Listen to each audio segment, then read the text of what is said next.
அதுக்கு அடுத்தது விஜய் அவர்கள் வந்து பேசும்போது நிறைய ஸ்டாப் புல் ஸ்டாப் இதெல்லாம் வச்சு பேசினாரு. கமா அப்படின்றது வந்து ரொம்ப லென்த்தாக போச்சு. நீங்கள் பார்த்தீங்கனாலே தெரியும்.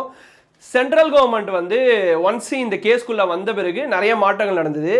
அதுக்கு முன்னாடி மதுரை ஹைகோர்ட்டும் சென்னை ஹைகோர்ட்டும் அவங்களே இந்த வழக்கை எடுத்து ஒரு கேஸ் ஃபைல் பண்ணி நிறைய கேள்விகள் வந்து டிவிகே தலைவர் விஜய் அவர்களை பற்றி கேட்டாங்க. அப்போ வந்து நிறைய கட்சியினர் அதை வந்து பயங்கரமாக கொண்டாடினாங்க.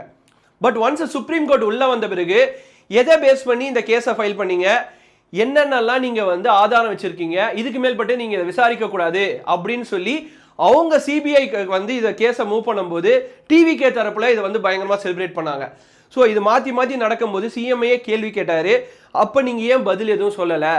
இதை வந்து நீங்கள் சப்பக்கட்டு கட்டும் விதமாக நிறைய பேர் போலீஸ் ஆஃபீஸர்ஸாக இருக்கட்டும், பொலிட்டீஷியன்ஸாக இருக்கட்டும், நிறைய பேர் டிஃபால்ட் இன்டர்வியூஸ் கொடுத்துட்டே இருக்காங்க. 600 பேர் இருந்தாங்க, நாங்கள் வந்து தக்க முறையில் பாதுகாப்பு கொடுத்தோம், எல்லா ஃபெசிலிட்டிஸும் இருந்தது அப்படின்னு சொல்லி நீங்கள் வந்து டைரெக்டாக கட்சி சார்பாக யாரும் வரலனாலும் கவர்மெண்ட் அஃபீஷியல்ஸை வந்து வச்சு காய் நகர்த்துறீங்க அப்படின்ற மாதிரி டிவிகே விஜய் அவர்கள் வந்து நிறைய விஷயங்கள் சாடினார்.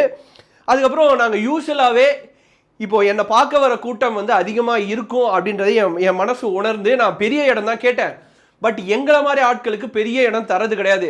அவங்க வந்து ஏதாவது ஒரு ரோட் ஷோ பண்ணுறதா இருந்தால் ஒரு பெரிய இடம் அவங்களுக்கே ப்ரொவைட் பண்ணிக்கிறாங்க.